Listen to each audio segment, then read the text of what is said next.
नमस्कार, V news live आप देख रहे हैं। मैं हूं आपके साथ संध्या बेस्ट।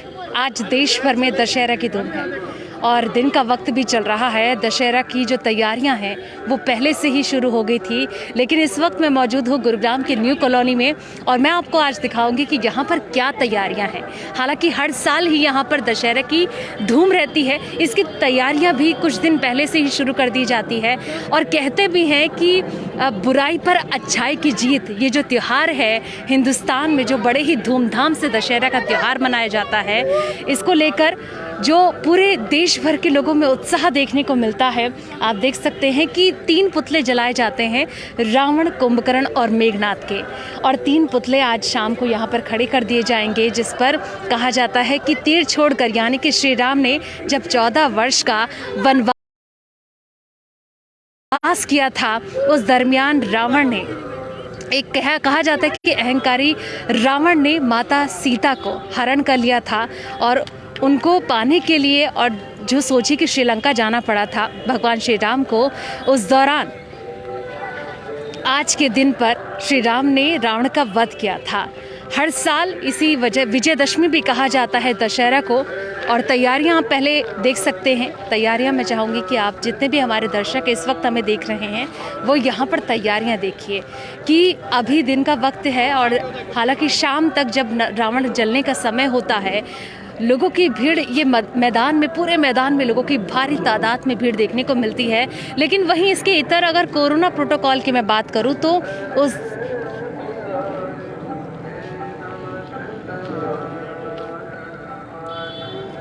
मैं आपको बड़ी बात ये बता दूं कि जो यहाँ पर पुतले हैं वो 65-60 फुट के बनाए गए हैं, काफ़ी भारी तादाद में, काफ़ी ऊंचाई भी है। लेकिन कहा यह भी जा रहा है कि कोरोना के चलते इस बार ऊंचाइयों को कुछ कम किया गया था, क्योंकि कोविड के चलते कुछ नियमों, जो गाइडलाइन दी गई है, उसके मद्देनज़र सरकार की तरफ से ये भी हिदायत दी गई है कि सोशल डिस्टेंसिंग, साथ ही मास्क का उपयोग करना भी ज़रूरी है। तो सोचिए कि इतनी लंबी जो फुट यहाँ पर देखने को मिलती है, और ये आज की बात नहीं है बल्कि हर साल ही जो चहल और पहल होती है दशहरा के वक्त, क्योंकि देखिए कि नवरात्रे, जब 9 दिन के नवरात्रे थे तब भी धूम थी, और आज विजयदशमी के रूप में दशहरा का पर्व मनाया जाता है। और इसकी तैयारी भी आप देख सकते हैं कि इनका दहन, पुतला दहन किया जाता है। मैं आपसे जानना चाहूँगी, आप आयोजक भी हैं और यहाँ क्या तैयारियाँ हैं, सबसे पहले आप। जय श्री राम। सभी को दशहरे की बहुत बहुत शुभकामनाएं। हम श्री सनातन धर्म सभा गीता भवन मंदिर न्यू कॉलोनी में पिछले 74 साल से हम लोग रामलीला का मंचन कर रहे हैं। जो पहली रामलीला थी हमारे पूर्वज बताते हैं कि यहाँ पर हम लोगों ने 60 रुपये में करी थी, और आज वही रामलीला का जो खर्च है तकरीबन 15 से 18 लाख रुपए होता है।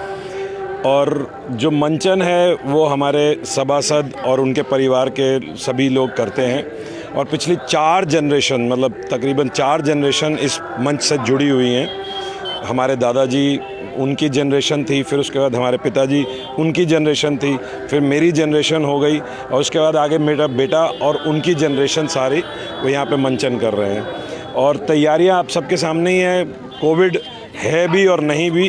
पिछले साल भी हम लोगों ने अपनी तरफ से पूरी कोशिश करी थी कि जो लोग पहले लॉकडाउन में घरों में बंद थे तो उनका थोड़ा सा मनोरंजन हो जाए, तो इसके लिए हमने प्रभु श्री राम की लीला का मंचन किया था यहाँ पर। और इस साल भी हम लोगों ने सारे कोविड के जितने भी नॉर्म्स हैं उनको कोशिश किया है कि लोग भी फॉलो करें, हम भी फॉलो करें, और यहाँ पर हम लोगों ने रामलीला का मंचन किया है। जैसे कि अभी क्या तैयारियां हैं यहाँ पर, किस तरीके से जो मूर्तियाँ ये फिट बनाई गई हैं, कितने फिट की हैं? ऐसा है, ये 3 पुतले हैं, रावण, कुंभकर्ण और मेघनाथ। रावण तकरीबन 65 फुट है, कुंभकर्ण तकरीबन 60 फुट है, और मेघनाथ का जो पुतला है वो तकरीबन 55 फुट है। और जैसा कि आप देख रहे हैं कि ऑलमोस्ट रेडी हैं, सिर्फ इनको असेंबल किया जा रहा है। अरे एक बार ये असेंबल हो जाएंगे और आधे पौने घंटे के बाद हम लोग इनको, क्रेन आ रही है तो इनको पुतलों को तीनों को खड़ा कर देंगे, 2 बजे हमारी शोभा यात्रा गीता भवन मंदिर से निकलेगी। पूरी न्यू कॉलोनी में आसपास के गलियों में से होते हुए सीधा यहाँ पर दशहरा ग्राउंड में पहुँचेंगे और सभी जगह बहुत रास्ते में बहुत लोगों ने, भक्तों ने, सभी कलाकारों का और शोभा यात्रा में जो होंगे उनके लिए जलपान की व्यवस्था भी करी हुई है। तो उसके बाद में जब यहाँ पहुँचेंगे तो यहाँ पर श्री राम और रावण का युद्ध होगा और उसके बाद में सभी तीनों पुतलों का सूर्यास्त होने पर दहन होगा। विजयदशमी के रूप में इसे मनाया जाता है। मैं चाहूँगी कि आप ये भी बताएं कि आज मंच भी सजा हुआ है, कौन कौन से कोई मुख्य अतिथि यहाँ पर पहुँचने वाले? देखिए, मेरे लिए, हमारी सभा के लिए हर वो भगत जो यहाँ पहुँचता है वो हमारे लिए मुख्य अतिथि है। और कोई स्पेसिफिक मैं नहीं कह सकता कि कोई स्पेसिफिक यहाँ पर सभी आते हैं, सभी पार्षद, मंत्री हो, चाहे संतरी हो, चाहे पुलिस वाले हों, सब लोग आते हैं और सबका तहे दिल से शुक्रिया भी है कि अपना समय निकाल कर यहाँ पर आते हैं। आपको एक साइड कोविड भी है लेकिन लोगों की भीड़ भी रात को देखने को मिलने वाली है, उसके लिहाज से सुरक्षा के क्या क्या पुख्ता इंतजाम किए गए? पिछले 9 दिन से जब से हम लोग रामलीला कर रहे हैं, हर रोज़ हर सीन के बाद में हम लोग पुलिस प्रशासन की ओर से और अपनी सभा की ओर से और म्युनिसिपल कॉरपोरेशन की ओर से जितने भी कोविड के नॉर्म्स हैं उनको फॉलो करने के लिए हम लोग समय समय पर सभी भक्तों को बोलते रहते हैं कि अपनी गाड़ियां थोड़ा दूर पार्क करके आएँ और यहाँ पर आएँ तो अपने अपने मास्क भी पहन कर आएँ और अपने आप को भी सेफ़ रखें और औरों को भी सेफ़ रखें। जिस तरीके से दशहरा में बड़े बड़े त्यौहार किए जाते हैं, बड़े बड़े स्टेज सजाए जाते हैं, लेकिन कोरोना प्रोटोकॉल के तहत इस बार क्या कमी देखने को मिली? कमी देखने को, देखो ऐसा है, भक्तों के अंदर पिछले तकरीबन 1-1.25 साल से बहुत कमियां थी कि भाई हम लोग घरों में बैठे हैं। तो पिछले साल के मुकाबले इस साल भीड़ काफ़ी थी और भक्तों ने यहाँ पर हमारा पूरा साथ भी दिया, ऐसा नहीं है। और बैरिकेडिंग हम लोगों ने कर रखी है और अभी भी हम लोग पूरे ग्राउंड की बैरिकेडिंग करेंगे ताकि लोग एक दूसरे के साथ में थोड़ा सा सोशल डिस्टेंसिंग मेंटेन कर सकें। बाकी हम लोग समय समय पर मंच से हम लोग अनाउंसमेंट भी करते रहेंगे, रिक्वेस्ट भी करते रहेंगे, क्योंकि आसपास जो आप देख रहे हैं ग्राउंड की पेरिफेरी जो है, इनमें जितने भी घर हैं, शाम को अगर आप आकर देखेंगे तो ये इन घरों की छतों पे सब लोग अपने अपनी बालकनीज़ में, छतों पे, यहाँ पर भी आपको भीड़ देखने को मिलेगी।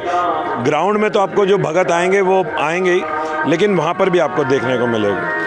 बिल्कुल, आपने बताया कि तमाम गाइडलाइन के तहत सावधानी भी बरती जाएगी और त्यौहार को मनाया जाएगा। मैं आपसे जानना चाहूँगी, दशहरा का त्यौहार है, तैयारियाँ भी की जा रही है ज़ोरों शोरों से।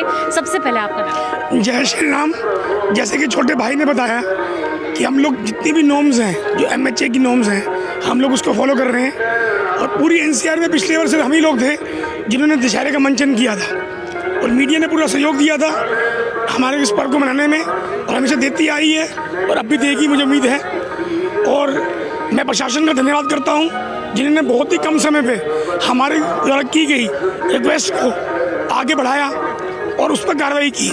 हमें प्रशासन का पूरा सहयोग मिला है। जो एरिया के SHO हैं श्री वेदपाल जी व उनकी टीम, उन्होंने पूरा सहयोग दिया।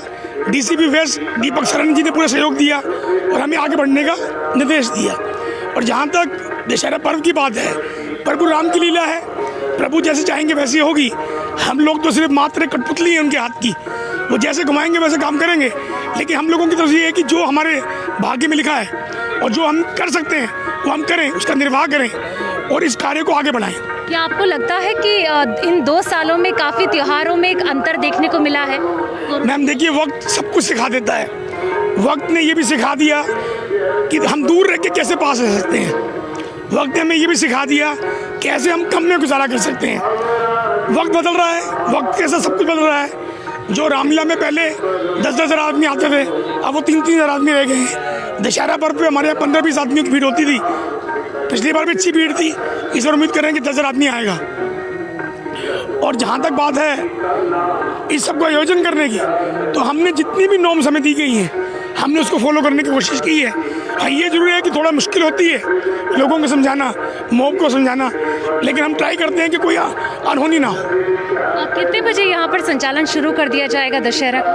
ऐसा है, जैसा मैंने बताया कि 2 बजे ठीक हमारी जो शोभा यात्रा है, 2 ज़्यादा से ज़्यादा 2:30 बजे, क्योंकि कलाकार सभी तैयार हो रहे हैं, तो तकरीबन 2:30 बजे हम लोग अपने गीता वन मंदिर के प्रांगण से बड़े धूमधाम से शोभा यात्रा को निकालेंगे और उसके बाद में पूरी कॉलोनी में घूमते हुए दशहरा ग्राउंड में तकरीबन हम लोग 4:30-5 बजे के बीच में हम लोग यहाँ पहुँचेंगे और उसके बाद में यहाँ पर दोनों सेनाओं का युद्ध होगा और रावण, मेघनाथ, कुंभकर्ण के पुतलों का जो दहन है उस सूर्यास्त पे होगा। तो मेरी आपके माध्यम से, आपके चैनल के माध्यम से सभी जो देख रहे हैं उनसे अनुरोध है कि समय पर दर्शक सभी आ जाएं, भगत जितने भी हैं, लेकिन हमारी पुनः हाथ जोड़कर विनती है, कृपया अपने आप को भी सेफ़ रखें और औरों को भी सेफ़ रखें।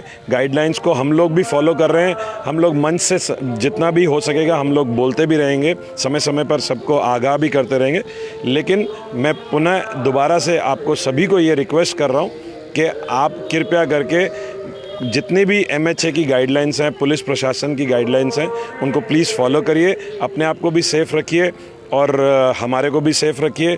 जय श्री राम। बिल्कुल, अपने आप को सेफ रखना बहुत ज़्यादा ज़रूरी है क्योंकि तमाम त्यौहार हिंदुस्तान में मनाए जाते हैं। ख़ास तौर पर जैसे कि आपने भी देखा कि नवरात्र के बाद आज विजयदशमी का यानी कि दशहरा का त्यौहार आज मनाया जाएगा। तैयारियां ज़ोरों शोरों से है, बस इंतज़ार है कि कब रावण दहन किया जाएगा, कब बुराई पर अच्छाई की जीत होगी। तो जैसे कि हमने तमाम तैयारियां भी दिखाई न्यू कॉलोनी में स्थित, जहां पर तमाम जो दर्शक इस वक्त हमें देख रहे हैं, और ये अमूमन तस्वीर देखने को मिलती है कि कोई भी त्यौहार हो हिंदुस्तान में उसकी तैयारियां पहले से ही शुरू हो जाती है। एक परंपरा, एक विधि अनुसार जिस तरीके से क्या क्या चीज़ें होनी चाहिए और जिसके लिए हमारे जो दर्शक होते हैं यानी कि आम व्यक्ति होते हैं वो इन चीज़ का भरपूर आनंद ले सके, लेकिन उसके साथ साथ सावधानी भी बहुत ज़्यादा ज़रूरी है। कैमरामैन अशोक के साथ मैं संध्या बिष्ट, गुरुग्राम।